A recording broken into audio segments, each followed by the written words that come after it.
Hello everyone, how are you?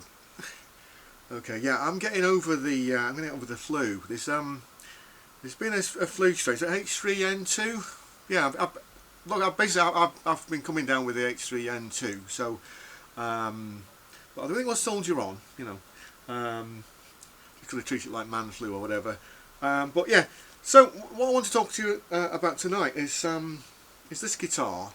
You've probably seen it before on the channel.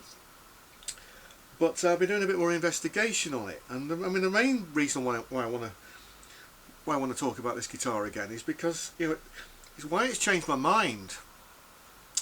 Now when I first got it, it had somebody somebody had modified it. Like this truss rod is wrong. It says Les Paul standard on it. It's not.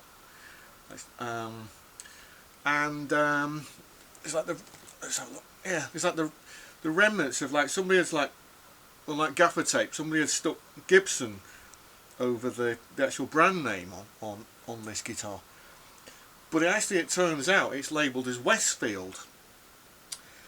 So a bit of research says that Westfield were a British company based in Scotland, and I think they sort of subcontracted or farmed out like the work to Korea, and did some sort of like affordable copies of like the name brands. Now, I mean, from what I can tell, like the firm was going between 1989 and 2013, and it's recently been rebought. So they've sort of relaunched the brand, but I think mainly acoustic guitars, so they're not doing electrics anymore. Now I thought it was a Korean Tokai, because it's very similar. But then again, I don't know how you actually go about like say somebody like Tokai were as well. We're making copies of Gibson, very good ones.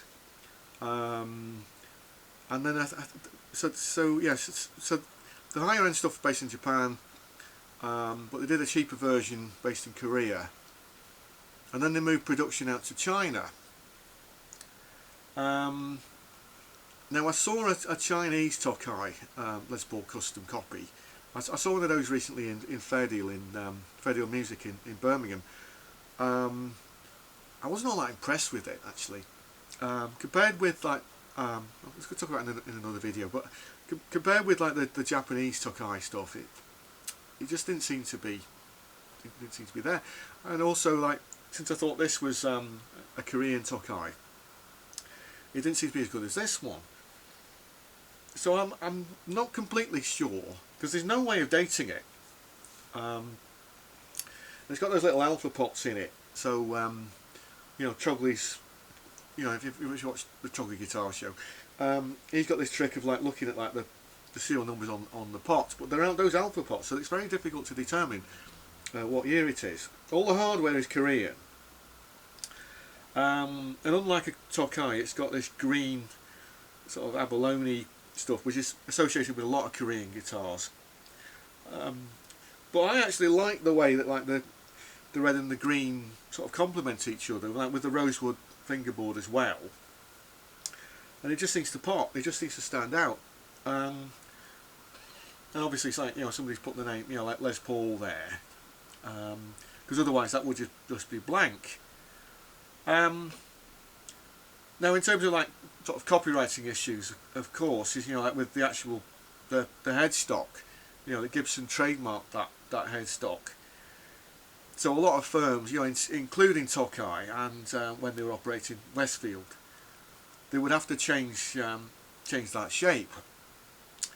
So that means that in the wilderness somewhere, like if you're scouring like second-hand guitar shops or cash converters or whatever those sort of second-hand guitar places are, if you scour those, you may strike it lucky and get something sort of quite decent.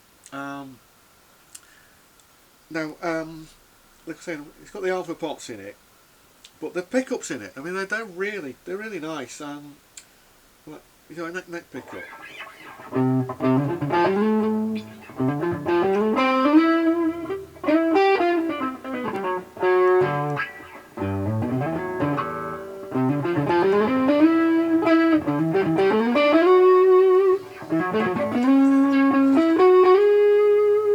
Interesting.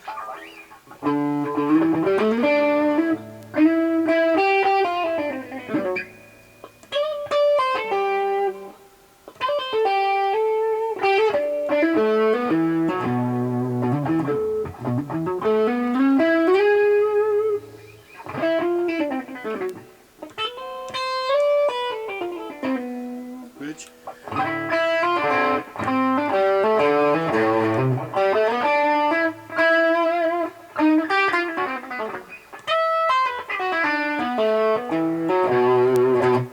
Yeah, so you can tell the pickups are nice and full and beefy, and they have that sort of PAF sound.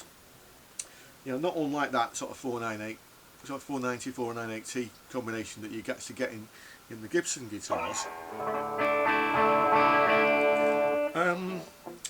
So what else can I tell you about it? So the volume down. Yeah, it seems to be like mahogany body. I'm assuming it's a two-piece back because there's this knot hole here. I talked about that before. But yeah, it seems to be like a two-piece body. It's not chambered, so it's quite weighty. Three-piece neck, but it's scarf jointed with the headstock. It's got those fairly cheap tuners that you get on a lot of Eastern brand guitars. It's got one of those Eastern style bridges here. I mean, I paid like a couple of £100 for it. You might be able to get one cheaper. It just depends, you know, on what the look is. Now, I mean, until recently, I mean, I did have like an ESP limited single cut. That was pretty good, but to be honest, I actually ran this one, like, you know, I did like a side by side between the two.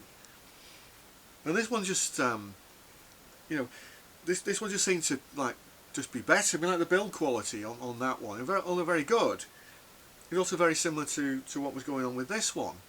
I actually sort of like prefer these sort of more sort of classic or vintage voice pickups to those Fishman pickups which were in the LTD. That's just my choice. I mean, obviously it's a personal choice.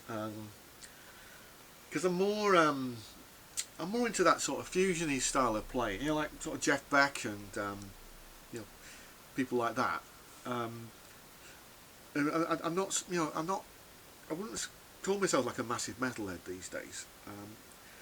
So it's just down to personal choice, but it's the fact that you know that you can pick up things like this so cheaply. You know, that cheap doesn't necessarily mean garbage. You know. And also the fact of, like, you know, that the fact that the name was blanked out and then somebody taped it across and said Gibson on it. You know, a lot of the time, you know, perhaps the name or the brand may sort of sway you in a decision.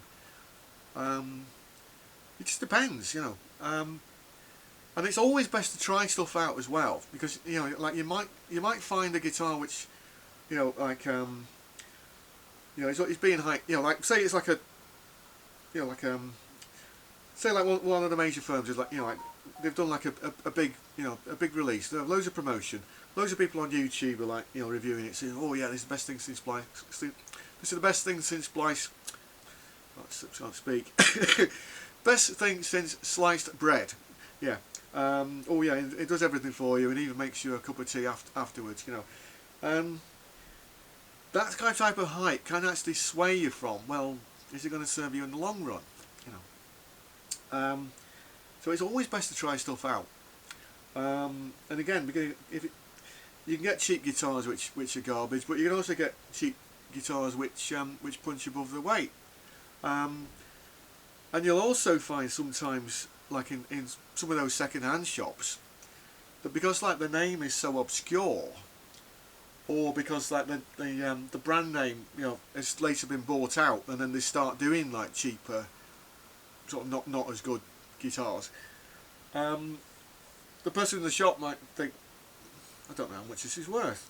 I'll tell you what, we'll just put it out for this much. It's, you know, we'll just you know, we'll just try and clear it that way. So you might get yourself quite a good bargain, you know. So it's just worth shopping around, you know, see what you can find. Yeah. Okay, let me know what your thoughts are. I believe the serial number is something like E4500. They did like the E4000 series, was basically like sort of Les Paul knockoffs, basically. But if you can find one, especially like one of the earlier ones, you know, you can get a, you know, really good guitar. You know, it's certainly comparable with, you know, like your Tokais and your Bernies and things like that. You know, so yeah, right. So thanks everybody, and thanks for watching. I'll see you next time.